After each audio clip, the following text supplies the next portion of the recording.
বাসায় আপনারা ঘরোয়াভাবে এমন একটা প্যাক বানাতে পারেন যেটা আপনার স্কিন যে আছে এটাকে অনেকটা উজ্জ্বল এবং ঝকঝকে করবে।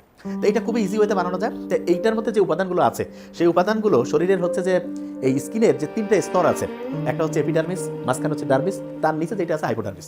মাথায় রাখতে হবে, অনেকেই মনে করে যে আমি শুধু বোধহয় ক্রিম মাখলেই মনে হয় আমার স্কিনটা ভালো হবে। না, মূলত আমাদের ডার্মিস এবং হাইপোডার্মিস মানে মাঝখানের যে স্তর এবং ভিতরের যে স্তর, এই দুইটা স্তর যদি প্রয়োজনীয় পুষ্টি পায় তাহলে দেখা যাবে স্কিনটা খুব ভালোভাবে কাজ করবে।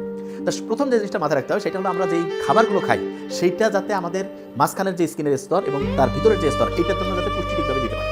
তো এইটার জন্য আমি দুইটা জিনিস খালি একসাথে খাইতে বলবো। সেটা কি? যে ওই যে আপনার মধু আছে না, মধুর সাথে হলুদ মিক্স করবেন, আর তার সাথে গোলমরিচ। শুনলা বাংলা এটা আবার কেমন মিক্সার? মধু, হলুদ, গোলমরিচ। গোলমরিচের মধ্যে পিপেরাইন নামে একটা উপাদান আছে। এটা করে কি, হলুদের যে অ্যাবজর্পশন এটা 2000 গুণ পর্যন্ত বাড়ায় দেয়। কতটুকু নেবেন? 1 চামচ বা আধা চামচ হলুদ নেবেন, যাই যেটুকু খাবার হজম করতে পারেন। আর সামান্য পরিমাণে যে এক কথা হলুদের 4 ভাগের 1 ভাগ পরিমাণ যে গোলমরিচের গুঁড়া নেবেন, এবং তার সাথে 1 চামচ মধু নেবেন, নিয়ে এটা প্রত্যেকদিন সকালে খাবেন। আর তার সাথে বাসায় একটা প্যাক বানাতে পারেন। যেটা কি? সেটা হলো 4টা উপাদান লাগবে। প্রথম হচ্ছে টক দই। টক দইয়ের মধ্যে ল্যাকটোব্যাসিলি আছে না, এইটা কি করে আমাদের স্কিন যেটা আছে এইটাকে স্মুথ করে। এবং এরপরে ওইখানে একটু আবার হলুদ দিলাম। হলুদটা কি করে? হলুদের মধ্যে কারকিউমিন বলে একটা উপাদান আছে, এটা ব্যাকটেরিয়ার বিরুদ্ধে ফাইট করে। এরপর আমাদের যে শরীরের যে অক্সিডেটিভ ফসফোরাইলেশন প্রক্রিয়া যে ওটাকে বলে যে আবর্জনা তৈরি হয়, ফ্রি রেডিক্যাল, সেইটাকে সে ওয়াশ আউট করে। এরপরে এইটার মধ্যে দিবেন 1 চামচ মধু। মধুর মধ্যে আছে ফ্লাভোনিক অ্যাসিড এবং ফেনোলিক। এই দুইটা কি করে? যত জীবাণু শরীরের মধ্যে স্কিনকে ক্ষতিগ্রস্ত করতে পারে প্রত্যেকটার বিরুদ্ধে ফাইট করে। তার সাথে যেটা করবেন সেটা হলো যে আপনার হলুদ থাকলো, এরপরে টক দই, মধু, এই তিনটার সাথে একদম অল্প পরিমাণে যে লেবুর যে রস আছে সেটা একটা বাটির মধ্যে নিয়ে স্কিনের মধ্যে মেখে 15 থেকে 20 মিনিট রাখবেন। তারপরে যে কুসুম কুসুম গরম পানি আছে সেটা দিয়ে পরিষ্কার করবেন। তাহলে আপনার বাইরের যে স্তর আছে যেটার মধ্যে ধুলা ময়লা এই বিভিন্ন যে ন্যাচারালি যে জিনিসগুলো জমে যায় সেটা পরিষ্কার করবে। আর খাবারের মধ্যে খাইলেন কি, যে মধু, এর সাথে মিক্সড করলেন হলুদের গুঁড়া, আর তার সাথে ওই যে গোলমরিচের অল্প একটু, এই তিনটা একসাথে খাবেন। ইনশাল্লাহ দেখবেন যে খুব দ্রুততার সাথে এই 2-3 সপ্তাহের মধ্যে আপনার স্কিন একদম আগের থেকে অনেক অনেক গ্লো করবে। Thank you so much. আসসালামু আলাইকুম। স্কিনের যে কোনো সমস্যায় মোটামুটি একটা সুপার প্যাক হিসেবে কাজ করতে পারে। এটা 4টা উপাদান দিয়ে এই প্যাকটা তৈরি, এবং প্রত্যেকটাই স্কিনের যে কোনো সমস্যা মোটামুটি 80 থেকে 90% কাজ করে। কী কী উপাদান লাগবে? প্রথম মধু। আমরা জানি যে মধুর মধ্যে এমন 2টা উপাদান আছে, ফ্লাভোনিক অ্যাসিড এবং ফেনোলিক। এই 2টা মূলত যে কোনো জীবাণুর বিরুদ্ধে কাজ করে। ওই যে অনেকে আছে না, মুখের মধ্যে ত্বকের মধ্যে দেখা যাচ্ছে ব্রণ হয়েছে। ব্রণ মানে ওইখানে ব্যাকটেরিয়া আছে, তো ওই ব্যাকটেরিয়াকে ধ্বংস করে ফেলতে পারে। মধুর মধ্যে আরেকটা উপাদান আছে হাইড্রোজেন পারঅক্সাইড, সেটা গিয়ে তাকে একদম মেরে ফেলে। তার মানে আপনার মুখের ত্বকের মধ্যে যদি দেখা যায় যে কারো ব্রণ হয়েছে সেইটার বিরুদ্ধে কাজ করবে এটা। তার সাথে কি করবেন? হলুদের গুঁড়া দিবেন। হলুদের গুঁড়ার মধ্যে কারকিউমিন যে রয়েছে উপাদান, এইটা মূলত করে কি, দেখা যায় যে এর মধ্যে অ্যান্টিঅক্সিডেন্ট প্রপার্টি আছে, অ্যান্টি ইনফ্লামেটরি প্রপার্টি আছে, অ্যান্টিসেপটিক প্রপার্টি আছে। তার মানে এগুলো জীবাণুর বিরুদ্ধে তো ফাইটও করবে, এবং ত্বকের জন্য উপকারী যেটা সেইটার পরিমাণটা ক্রমাগত বাড়াবে। তার সাথে দেবেন একটু কলা আছে না, কলার একদম পাকা কলা যে সেটা একটু স্লাইস করে দিবেন। এর সাথে দিবেন টক দই। এই উপাদানগুলো একসাথে করে যদি আপনি প্লাস মাইনাস করতে পারেন একটা উপাদান, সেটা লেবুর কয়েক ফোঁটা রস দিয়ে একসাথে, লেবু আবার বেশি দিবেন না প্রয়োজনের তুলনায়, তাহলে আবার স্কিনে একটু ইরিটেশন হতে পারে, দিয়ে মুখের মধ্যে লাগায় 20 থেকে 15 মিনিট সুন্দর করে রাখবেন। তারপরে কুসুম কুসুম গরম পানি দিয়ে এটাকে পরিষ্কার করবেন। আরেকটা জিনিস বলে রাখি, ত্বকের সমস্যা মূলত হয় পেটের মধ্যে। আমাদের যে ডাইজেস্টিভ সিস্টেম আছে এটা যদি ঠিকভাবে কাজ না করে, তো ডাইজেস্টিভ সিস্টেম ঠিকভাবে কাজ করবে যদি উপকারী ব্যাকটেরিয়া থাকে। তো উপকারী ব্যাকটেরিয়া আপনি কোথায় পাবেন? টক দইটা রেগুলার খাবেন, তার সাথে পারলে একটু মধু মিক্সড করে। টক দই আর মধু যখন একসাথে খাবেন, ব্রেইনের এনার্জিও বাড়বে, মনে রাখার ক্যাপাসিটিও বাড়বে, এবং ত্বক ক্রমাগত উজ্জ্বল হবে। Thank you so much. আসসালামু আলাইকুম। অনেকে কয় না চেহারা সুন্দর করবো, ছোট্ট একটা কাজ করে। ছোট্ট কাজ কি জানেন? আপনার যে উপরের যে ঠোঁট আছে না, ঠোঁট আর এই যে চোখের যে নিচের লাইন, এটার মধ্যে একটা দূরত্ব আছে, এইটার একটা স্পেশাল রেশিও আছে। ওই রেশিওটা যদি ঠিক করে দেওয়া যায়, বাস আপনি গেম চেঞ্জ হয়ে যাবে। তখন দেখা যাবে আপনার চেহারা চেঞ্জ হয়ে গেছে। একটা ইন্টারেস্টিং জিনিস বলি, আপনার কানটা ধরেন তো, কানের লতি, কানের লতির সাথে আপনার যে শোল্ডার আছে না, শোল্ডার ঘাড়, এইটার দূরত্ব যত বেশি তত আপনি স্মার্ট, তত আপনি কনফিডেন্স। আমরা যে বসার সময় কই না যে একটা স্মার্ট হইতে বসতো, স্মার্ট। যদিও আমি এটা মাইকটা খুচরা মুসা করতেছে, কারণ আমি ডাকতে গেলে টাইম লস হবে, এই জন্য ডাকতেছি না। এই যে আপনি যখন বসবেন আপনি খেয়াল করবেন, এই যে কানের লতি এবং শোল্ডার, কানের লতি এবং শোল্ডার, এই দুইটা যত দূরত্ব বেশি তত আপনি স্মার্ট। চেষ্টা করবেন। আচ্ছা, বুঝতে পারছি। আরবিতে দেখেন না, অ্যাটেনশন, এইটা আর এইটা। অনেকে কয় না চেহারা সুন্দর করবো, আছে কিন্তু চেহারা সুন্দর করার জন্য প্লাস্টিক সার্জারি আছে না। ছোট্ট একটা কাজ করে। ছোট্ট কাজ কি জানেন? আপনার যে উপরের যে ঠোঁট আছে না, ঠোঁট আর এই যে চোখের যে নিচের লাইন, এটার মধ্যে একটা দূরত্ব আছে, এইটার একটা স্পেশাল রেশিও আছে। ওই রেশিওটা যদি ঠিক করে দেওয়া যায়, বাস আপনি গেম চেঞ্জ হয়ে যাবে। তখন দেখা যাবে আপনার চেহারা চেঞ্জ হয়ে গেছে। আচ্ছা, হজ করতে মানুষ কোথায় যায়? বিজ্ঞানীরা সেদিন পড়লাম, যত পরীক্ষা অবাক হয়ে যায়। এই যে উর্ধাকাশ আছে না, ওইটার সাথে পৃথিবীর একটা কানেকশন হওয়ার একটা টাওয়ার আছে, টাওয়ার। ওই টাওয়ারটা হচ্ছে মক্কা। বিজ্ঞানীরা দেখতেছে সারা পৃথিবীতে মক্কা যে জায়গায় আছে, আচ্ছা শুনেন সহজ করে বুঝাই। পৃথিবী আছে না, পৃথিবী কিন্তু একটা বড় চুম্বকের মতো। চুম্বক কিসের মতো? চুম্বকের মতো।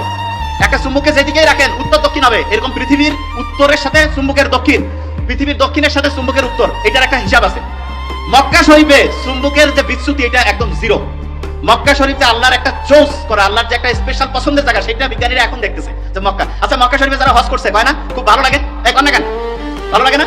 মক্কা শরীফে ভালো লাগে কেন জানেন? কারণ এখানে ইলেকট্রোম্যাগনেটিক যে ফোর্স আছে। সহজ করে বুঝাই, এই যে আপনার মোবাইলের টাওয়ার আছে না, আরো সহজ করে, মোবাইলে আপনি 15 মিনিট কথা বলছেন, মাথা গরম হয় না? Electromagnetic force. এরকম এই যে মোবাইলের টাওয়ারের নিচে আপনি কথা বলবেন, দেখবেন যে ইলেকট্রোম্যাগনেটিক ফোর্স আপনার মেজাজটা গরম করে দিবে। তখন দেখবেন যে এই যে ঘুম আসে না, কেমন জানি শরীরটা একটু ম্যাচ ম্যাচ করে, খোসর মোসর লাগে, মেজাজটা খিটখিট হয়। এটা হচ্ছে ইলেকট্রোম্যাগনেটিক ফোর্স। দুইটা জায়গা আছে, যে দুইটা জায়গায় গেলে ইলেকট্রোম্যাগনেটিক ফোর্সটা আস্তে আস্তে কমে যায়। আমরা প্রশংসা করলাম কার? সব সময় প্রশংসা করতে হবে কার? খাওয়ার সময়, ঘুমানোর সময়, টিভি দেখার সময়। টিভি দেখেন না আপনারা? দেখেন না কেউ? কেন দেখেন না? টিভিতে ভালো ভালো প্রোগ্রামগুলো দেখা যাবে, ঠিক কি না? আসলে টিভির কোনো দোষ নাই। টিভিতে যদি ইসলামিক প্রোগ্রাম দেখেন ওটাতে সওয়াব আছে না নাই? আপনি খারাপ প্রোগ্রাম দেখলে যেমনি আপনার আমলনামাতে গুনাহ লেখা হবে, অন দ্য কন্ট্রারি তার বিপরীতে আপনি ভালো প্রোগ্রাম দেখলে আপনার আমলনামায় সওয়াব দিবে কে? একই ছুরি দিয়ে ডাকাত মানুষ মারে, আর ওই একই ছুরি দিয়ে ডাক্তার অপারেশন করে রোগী বাঁচায়। এই জন্য ছুরির কোনো দোষ নাই। দোষ হচ্ছে ওই ছুরিটাকে কোন কাজে ব্যবহার করা হচ্ছে। টেলিভিশনের কোনো দোষ নাই। টেলিভিশনে আমরা লাইভ প্রোগ্রাম দেখি না? কাবা ঘরে কখন কোন সালাত হচ্ছে, যারা তাওয়াফিন তাওয়াফকারী তারা কিভাবে তাওয়াফ করছে, মসজিদে নববীতে ঠিক এই মুহূর্তে কি পরিবেশ, কিরকম মানুষের সমাগম, তার সবগুলো দেখার সুযোগ আছে না নাই? ওখান থেকে যদি আপনি তেলাওয়াত শোনেন, আপনার উপর রহমত নাজিল করবে কে? কিন্তু আপনি যদি অশ্লীল ভিডিও দেখেন, নাচ দেখেন, গান দেখেন, গুনাহ আছে না নাই? তার মানে টিভি দেখাতে কোনো দোষ নাই। দোষ হচ্ছে আপনি কি দেখছেন সেই প্রশ্নে চিল্লায় বলেন ঠিক কি না? এজন্য আমাদের যাদের ঘরে টিভি আছে আমরা যেন ভালো ভালো প্রোগ্রামগুলো দেখি।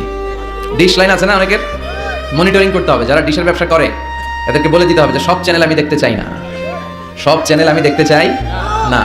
টাকা দিয়ে কিনি তাই বলে সব চ্যানেল দেখবে এমনটা নয়। টাকা দিয়ে কিনেন বলে কলার সাথে কলার ছোলাও খান নাকি আপনারা? কথা কন। টাকা দিয়ে কিনি বলে বাদামের সাথে বাদামের খোসাও খাই, ওইটা কিন্তু ঠিকই খোসা ফেলে দেয়, তারপর বাদামটা খাই, ছোলা ফেলে দেয়, তারপর কলাটা খাই। তো টাকা দিয়ে ডিশ কিনি বিদায় সব দেখা যাবে না। ছেলে মেয়েগুলো কোন চ্যানেলগুলো দেখতে পারবে, কোন চ্যানেল দেখা যাবে না, এটা আপনি বেঁধে দিবেন। কারণ আপনার জন্য পুরো ফ্যামিলির প্রত্যেকটা মেম্বার্স কি করছে না করছে সবটা আমানত। আমানতের বাইরে কেউ না। যিনি মসজিদের ইমাম, মসজিদের সব দায় দায়িত্ব তার কাঁধে আমানত।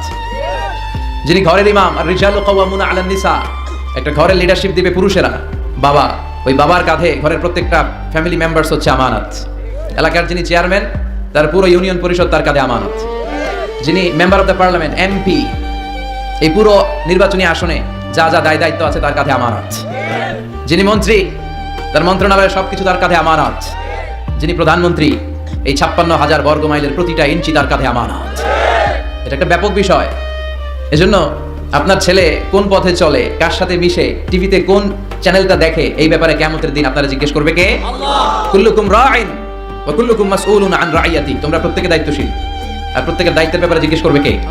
আমরা যেন আমাদের প্রত্যেকের দায়িত্বের ব্যাপারে সচেতন হই। আর এই টেলিভিশন দেখাটা এটা যেন ভালো কাজে লাগাই, আজে বাজে চ্যানেল যেন না দেখি। রাজি আছেন সবাই? আল্লাহ তুমি সহি সমাজ দান করো, আমরা পড়ি আমিন।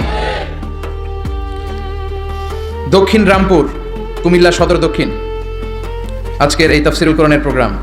আমার আগে কথা বলেছেন আল্লামা আবু নাসর আশরাফি, হেড মুহাদ্দিস, হাজীগঞ্জ কামিল মাদ্রাসা, চাঁদপুর। চমৎকার কথা বলেছেন। আমি দেখছিলাম যে হুজুরের সাথে আপনাদের কানেক্টিভিটি এত বেশি। একজন বক্তার সবচেয়ে বড় দায়িত্ব হচ্ছে to make a huge connectivity with him and with his audience. তার শ্রোতার সাথে স্পিকারের কানেক্টিভিটি, চোখে চোখে কথার দরকার আছে না নাই? ইঙ্গিত দিলেই শ্রোতা বুঝে যায়, ভেঙে চুরে এক্সপ্লেনেশন করার দরকার হয় না। তো আমি দেখছিলাম যে হিউজ কানেক্টিভিটি, চমৎকার, আল্লাহর অস্তিত্ব নিয়ে, আল্লাহর ক্ষমতা নিয়ে একের পর এক স্রষ্টাকে তিনি চোখে আঙ্গুল দিয়ে চিনিয়ে দিচ্ছিলেন।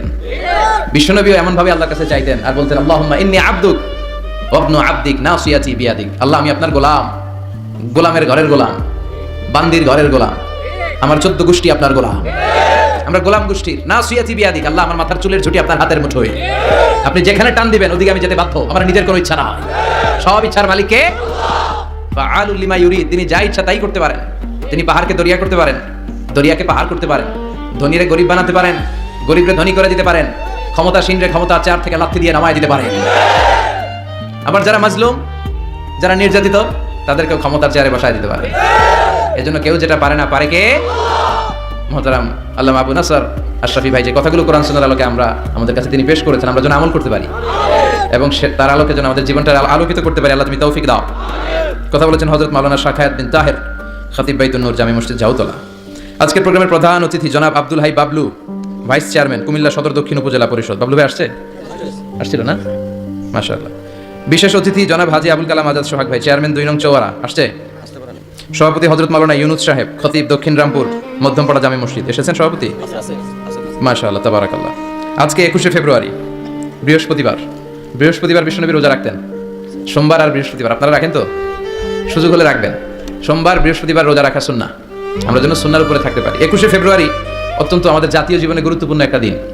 ভাষার জন্য লড়াই করে রক্ত দিয়েছে গোটা বিশ্বে, এটার উদাহরণ বিরল, কোথাও পাওয়া যায় না। শুধু আমরাই আমাদের ভাষার জন্য জীবন দিয়েছি। আবার আমরা এই ভাষার লগে লগে অন্য ভাষাতেও এখন কথা কই। কথা কন, হিন্দি আছে না নাই? আমাদের ছেলেমেয়েরা দুর্ভাগ্যজনক হলেও সত্য বাংলার চেয়ে হিন্দি জানে ভালো। কঠিন বাংলা বোঝে না, মাগের হিন্দি সব মুখস্থ। কি কপাল পোড়া জাতি! যে জাতি ভাষার জন্য রক্ত দেয় সে জাতি নিজ ভাষাকে ভুলে গিয়ে তাদের অনুষ্ঠানে হিন্দি গান বাজায়। আছে না নাই? কুছ কুছ হোতা হ্যায়, গানের নাম কুছ কুছ হোতা হ্যায়। বাংলাকে ভুলে এখন কুছ কুছ হোতা হ্যায়। তো আমরা যেন এই বাংলা ভাষার মর্যাদা রাখি। গোটা বিশ্বে এখন ইন্টারন্যাশনাল মাদার ল্যাঙ্গুয়েজ ডে হিসেবে এই দিনটা পালিত হয়। সিয়েরা লিওনে ওরা ওদের ভাষার পাশাপাশি বাংলা ভাষাকে আরো একটা ভাষা নিজেদের সেকেন্ড ল্যাঙ্গুয়েজ হিসেবে ঘোষণা দিয়েছে। এজন্য যারা এই ভাষার জন্য রক্ত দিলেন, শহীদ হলেন, আমরা আল্লাহর কাছে কামনা করছি এবং দোয়া করছি আল্লাহ যেন তাদের শাহাদাতের সর্বোচ্চ মর্যাদা দান করেন। গত রাতে ঘটে গিয়েছে চকবাজারে মারাত্মক এক অগ্নি দুর্ঘটনা, ঠিক না? প্রায় 70-80 জন মারা গেল দেখলাম। 37টা ইউনিট ফায়ার সার্ভিসের কাজ করেছে। বিমান বাহিনীর 4টা হেলিকপ্টার দিয়ে পানি স্প্রে করে 10 ঘন্টায় থামাইতে পারে না। এটা কি ফায়ার সার্ভিস এক আল্লাহই জানে। উদ্ধার কর্মীরা যদি সেনাবাহিনী বিমান বাহিনী সব মিলে 10 ঘন্টায় আগুন থামাতে না পারে, ওই বাহিনীর তো আমাদের দরকার নাই। এমন ঘিঞ্জি এলাকা, প্রাইভেট কারের সাথে পিকআপের ধাক্কা, প্রাইভেট কারের সিএনজি ব্রাস্ট, পাশে রান্নাঘরে রান্না করতেছিল ওইটার সিলিন্ডারে ব্রাস্ট, এর পাশে ছিল নেইল পলিশের কারখানা, ওইখানকার কেমিক্যাল ব্রাস্ট। একটার পর একটা বাড়ি ঘর জ্বলতে জ্বলতে তাজা 70 থেকে 80 জন ভাই বোনকে আমরা হারালাম। ছোট্ট ছোট্ট বাচ্চা, তাদের এখন বাবা নাই। অনেক যুবতী বেঁচে আছে, নতুন বিয়ে হয়েছে, হাতে মেহেদির রংটা এখনো শুকায় নাই, তার স্বামী নাই। আজকে আমি দেখছিলাম আর ঝরঝর করে চোখের পানি পড়ছিল। এই ঘটনাটা আমার জীবনেও ঘটতে পারতো, আপনার জীবনেও ঘটতে পারতো। এই জন্য নেতৃত্ব স্থানীয় অবস্থানে যারা আছে তাদেরকে এই বিষয়গুলো খুব গুরুত্বের সাথে দেখতে হবে। এটা যা ওখানে ঘটেছে নেতা নেত্রীদের কাঁধেই সবটাই ছিল আমানত। চিল্লায় বলেন ঠিক কিনা? আপনার নির্বাচনী এলাকায় যদি চাঁদাবাজি চলে, টেন্ডারবাজি চলে, নারীরা টিজিং এর শিকার হয়, ইফটিজিং হয়, এই দায়ভার আপনি এড়াতে পারেন না। একটার পর একটা এরকম দুর্ঘটনা ঘটতেই থাকে আমাদের দেশে, আমাদের টনক নড়ে না। এজন্য আমরা যেন সচেতন হই। আর যে ভাইরা বোনরা এই অগ্নিদগ্ধ হয়ে মারা গিয়েছে, বিষ্ণু বলেছেন আল হারিক ওয়াল গারিক। গারিক মানে যে পানিতে ডুবে মারা যায়, সে শাহিদ ফি সাবিলিল্লাহ। যে আগুনে পুড়ে মারা যায় সে শাহিদ ফি সাবিলিল্লাহ।